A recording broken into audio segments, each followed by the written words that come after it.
భారతదేశంలో ఎక్కడా లేని డీజిల్ పెట్రోల్ కొరత ఒక ఆంధ్రప్రదేశ్లో మాత్రమే ఉంది. ఇది చంద్రబాబు నాయుడు గారికి చేతగానితనంతో సమానం అని చెప్పి వైసీపీ నాయకులు చేస్తున్న ప్రచారం. ఎలా చూడాలంటారు మరి దీన్ని? వాళ్ళకి ఏదో ఒకటి మాట్లాడాలా, మాట్లాడడం తప్పితే అసలు డీజిల్ కొరత రాలేదు. డీజిల్ కొరత వచ్చిద్దేమోనని ప్రజలు బొంకుల దగ్గరికి వెళ్ళి కొట్టించుకున్నారే తప్ప డీజిల్ కొరత అనేది లేదు. పక్కాగా ప్లానుగా ముందు నుంచే ఆయన ప్రణాళిక ప్రకారం ఆల్రెడీ తీసుకొచ్చిన పరిస్థితులు ఉన్నాయి. దేశంలో కూడా ప్రధానమంత్రి నరేంద్ర మోడీ గారు కూడా డీజిల్ కొరత లేదని చెప్పి ఆయన స్థాయిలో ఆయన చెప్పారు. సీఎం గారు నారా చంద్రబాబు నాయుడు గారి స్థాయిలో ఆయన డీజిల్ కొరత రాదు, ఇబ్బంది ఏం లేదు, మీరు కంగారు పడద్దు, తొందరపడద్దు, అన్ని విధాలుగా మేము డీజిల్ కానీ పెట్రోల్ కానీ సప్లై చేస్తామని చెప్పి ముందు నుంచే చెప్పడం జరిగింది. దాంట్లో భాగంగానే బ్రహ్మాండంగా ఎవరికి ఇబ్బందులు లేకుండా కూడా ఒక్క పూట జనం వెళ్ళి కొట్టించుకున్న దానికి సాయంత్రానికల్లా మళ్ళీ దాన్ని ఏమి ఇబ్బంది ఏం లేదు, మీరు హాయిగా ఉండండి అని చెప్పని మరుసటి రోజు నుంచి మళ్ళీ బొంగులోళ్ళు అందరికి కూడా డీజిల్ వచ్చిన పరిస్థితి, పెట్రోల్ వచ్చిన పరిస్థితి, ప్రజలందరూ కూడా ఊపిరి పీల్చుకున్నారు. ముందు ఊహించారు యుద్ధం వల్ల మాకు నష్టం జరిగింది, రాదేమని చెప్పని ప్రజలు భయపడ్డారు. ప్రజలకి భయపడద్దని చెప్పి భరోసా ఇచ్చి బ్రహ్మాండంగా డీజిల్ పెట్రోల్ని బొంకులన్నిటికి కూడా చేర్చి అందరు ప్రజలకు కూడా మన్ననలు పొందడం జరిగింది.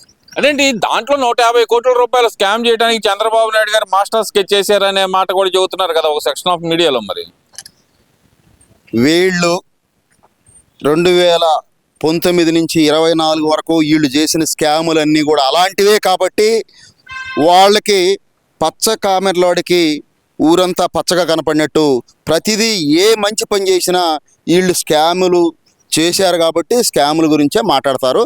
వాళ్ళ ప్రవృత్తి అదే. ఇక్కడ ఇంకో విషయం కూడా తీసుకుంటే కనుక ఏదైతే గూగుల్ డేటా సెంటర్ 28వ తారీఖు ఏదైతే శంకుస్థాపన జరిగిందో, డీజిల్ తీసుకురాలేని చంద్రబాబు నాయుడు గూగుల్ తెచ్చాడంటే ప్రజలు ఎలా నమ్ముతారు అంటూ సజ్జల రామకృష్ణారెడ్డి కానీ వైసీపీ నాయకులందరూ కానీ అంటున్న మాట. మరి దానికేం చెప్తారు? గూగుల్ తెచ్చిన మాట వాస్తవం, గూగుల్ వైజాగ్లో నిర్వహిస్తున్న మాట వాస్తవం. వాళ్ళు బ్రహ్మాండంగా రాబో కాలంలో మన యువతకి ఉద్యోగాలు ఇచ్చేదానికి ఆయన పడేటువంటి నారా చంద్రబాబు నాయుడు గారి శ్రమలో, మన లోకేష్ గారి శ్రమలో వీళ్ళు 1% కూడా వాళ్ళ ప్రభుత్వంలో పడ్డ దాఖలాలు లేవు. ఈ రోజున మరి అనేక కంపెనీలు తీసుకొచ్చి గూగుల్ తీసుకొచ్చి మన రాష్ట్రంలో పెట్టుబడులు పెట్టేదానికి వాళ్ళు మంచి అవకాశాల కోసం ఎదురు చూశారు. ఆ అవకాశం మన రాష్ట్రం నుంచి మన ముఖ్యమంత్రి గారు ఇచ్చారు కనుక ఈ రోజున గూగుల్ తీసుకురావడం జరిగింది. రాబో కాలంలో అందరూ కూడా గూగుల్ దాంట్లో ఉద్యోగాలు చేసి యువత అందరూ కూడా గూగుల్ వల్ల మేము ప్రయోజనం పొందాము, గూగుల్ రావడం వల్లే మాకు ఉద్యోగాలు వచ్చినాయి, మా భవిష్యత్తు బాగుందని చెప్పే రోజులు మీరు చూస్తారని చెప్పని కూడా ముందు చూస్తారని చెప్పి చంద్రబాబు తెలియజేసుకుంటా ఉన్నాం. ఇదేంటి గూగుల్ తెచ్చింది మేమే అంటున్నారు ఒక పక్కన వైసీపీ నాయకులు, జగన్మోహన్ రెడ్డి గారి దగ్గర నుంచి అందరూ అదే చెప్తున్నారు. మళ్ళీ ఇంకో పక్కన అంత తక్కువ రేట్లకు భూములు ఇవ్వకూడదు అని చెప్పి కోర్టులో కేసేసింది కూడా వైసీపీ నాయకులే. ఈ ద్వంద్వ వైఖరిని ఎలా చూడాలంటారు? వాళ్ళే తెచ్చామని చెప్పి వాళ్ళే కేసేయడం అసలు ఎలా చూడాలంటారు? వాళ్ళు ప్రతిదీ అదే మాట్లాడతారు. రాజధానికి భూములు కావాలంటారు, రాజధాని ఎక్కడ అవసరం లేదు, రాజధాని అసలు రాష్ట్రానికి రాజధాని అవసరమే లేదంటారు. అట్లాగే ఏది కూడా కోర్టులో వేస్తారు. వాళ్ళు మళ్ళీ బయట మాట్లాడేది ఒకటి, లోపల మాట్లాడేది ఒకటి. నిన్న మా ముఖ్యమంత్రి నారా చంద్రబాబు నాయుడు గారు మాట్లాడుతూ ఉన్నారు. కొద్ది రోజులు పోతే వీళ్ళు స్వాతంత్రం కూడా నేనే తెచ్చాయని మాట్లాడే పరిస్థితి ఉందని చెప్పి ఆయన మాట్లాడుతున్నారు. అంటే అట్లా ఏదో ఒకటి అన్నీ మేము తెచ్చాము, మేము చేసామని వాళ్ళ ఖాతాలు వేసుకోవాలని చెప్పి ఆలోచన చేయడం తప్పితే వాళ్ళ ఖాతాలు తెరుచుకొని రాష్ట్రాల్లో దేశాల్లో వాళ్ళ పెట్టుబడులు వాళ్ళు పెట్టుకోవడానికే తప్పక రాష్ట్ర ప్రయోజనాల కోసం, రాష్ట్ర విద్యార్థుల కోసం, రాష్ట్ర భవిష్యత్తు కోసం, రాష్ట్ర భవిత కోసం ఆలోచించే పరిస్థితిలో వాళ్ళు లేరు. ప్రతిదీ ఏదో ఒకటి ఒక అబద్ధం చెప్పేసి జనాల్లోకి వదిలేస్తే అది కడుక్కుంటూ కూర్చుంటారు అని చెప్పి వీళ్ళు అనుకుంటున్నారు. మీరు అబద్ధం చెప్పినా, మీరు పనికిమాలిన మాటలు చెప్పినా ఆయన పనితనం ఎప్పుడు కూడా రాష్ట్రంలో భవిష్యత్తు కోసం, భవిత కోసం చేసేటువంటి కార్యక్రమాలు ఏవి కూడా ముందుకు సాగిపోతూనే ఉంటాయని చెప్పి ఈ సందర్భంగా తెలియజేసుకుంటాం. డీజిలే సప్లై చేయలేకపోయాడు. 2019లో గనక చంద్రబాబు నాయుడు గారు అధికారంలో ఉంటే కరోనాలో ఎంతో మందిని చంపేసేవాళ్ళని చెప్పి మన రాచమల్ల శివప్రసాద్ రెడ్డి అంటున్నారు కదా. దేంతో తలకాయ కొట్టుకోవాలో అర్థం కావట్లేదు మాకు అంటూ ఆయన బాధపడుతున్న పరిస్థితి కూడా చూసాం. మరి జగన్మోహన్ రెడ్డి గారు ఆయనే ఒక కరోనా. ఆయన అసలు ప్రభుత్వం రాకుండా ఉండుంటే అసలు కరోనా కూడా వచ్చేది కాదు. ఫస్ట్ ఆఫ్ ఆల్ అది అర్థం చేసుకో. కరోనా గురించి వీళ్ళకి మాట్లాడే అర్హత లేదు. కరోనాలో మీరు ఏమాత్రం మందులు అందించారు, ఏమాత్రం దాన్ని కట్టడి చేశారు, ఏమాత్రం ఇబ్బంది పెట్టారనేది అందరికీ తెలిసిన విషయం.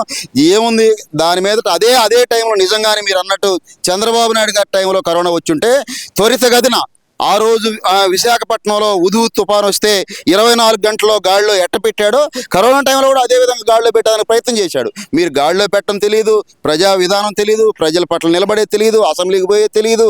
మీరు మీకు తెలిసిందంతా ఎట్లా మేము దోసుకునేటప్పుడు ఎవరో పక్కన కనపడకూడదు, చెల్లి కనపడకూడదు, తల్లి కనపడకూడదు, బాబాయ్ కనపడకూడదు, మొత్తం మేమే దోసుకోవాలనే ఉద్దేశంతో మీరు పాలన చేశారు తప్పక రాష్ట్ర ప్రయోజనాల కోసం మాత్రం పాలన చేయలేదు. మీరు రాష్ట్ర ప్రయోజనాల కోసం చేయలేదని మీరు అంటున్నారు. రాష్ట్ర ప్రయోజనాల కోసం అహర్నిశలు కష్టపడ్డాడు జగన్మోహన్ రెడ్డి. నిద్రాహారాలు మాని ప్రజల శ్రేయస్సు కోసం పోరాడాడు కరోనాలో. అదే చంద్రబాబు హైదరాబాద్లో దాక్కున్నాడు, ఆ టైంలో ఏం చేశాడు అనే మాట అయితే అంటున్నారు కదండి. ఆయన అప్పటికి ఇప్పటికీ పరదాలు ముఖ్యమంత్రి అనేది ఆయనకు ఒక పేరుంది. లోపల కూర్చొని ఏదో ఒకటి బయట మాట్లాడడం అనేది తప్పక పని చేసిన దాఖనాలు లేదనేది తెలుసు. ఆ విధంగా పని చేయలేదు కనుకనే నేను ప్రజలు విస్మరించారు. మంచి ప్రభుత్వాన్ని ఎన్నుకున్నారు. ప్రభుత్వం తప్పకుండా ప్రజల కోసం, ప్రజల పక్షాన నిలబడి పనిచేస్తుందని చెప్పిన సందర్భంగా తెలియజేసుకుంటున్నాం. ప్రజల కోసం కాదు, తన సంపాదన కోసమే, దోపిడీ కోసమే అమరావతి అనే మాట వైసీపీ నాయకులు పదే పదే చెప్తున్నారు. అలాగే చూస్తే కనుక ఇప్పుడు ఈ డేటా సెంటర్లు కూడా క్రెడిట్ చోరీ చేస్తున్నాడా, ఎన్ని మేము తెచ్చినాయి అనే మాట కూడా వాళ్ళే చెబుతున్నారు.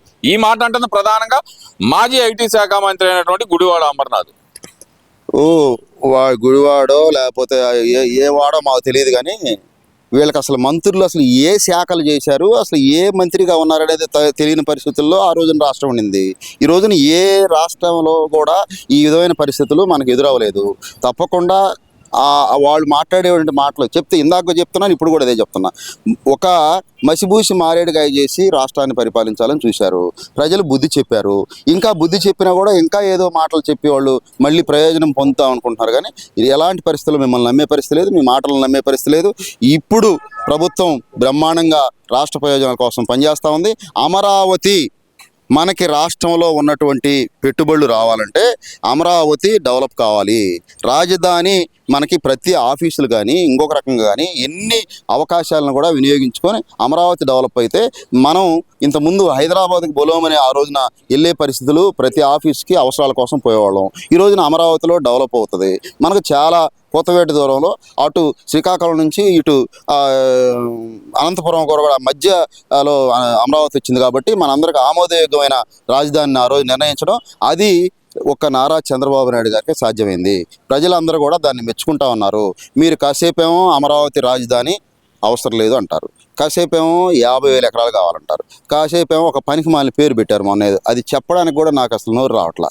ముందు రాజధాని అనేది ప్రాముఖ్యత తెలిసినటువంటి వ్యక్తి మాట్లాడితే ఎవరైనా ఏదైనా మాట్లాడతాం, కానీ ఆ ప్రాముఖ్యత లేనటువంటి దేశ రాజధాని ఓకే, రాష్ట్రానికి రాజధాని అవసరం లేదు అంటావు. అసలు ఏంటి, అసలు ఏం మాట్లాడు, ఎందుకు మాట్లాడుతున్నావు ఇట్లా?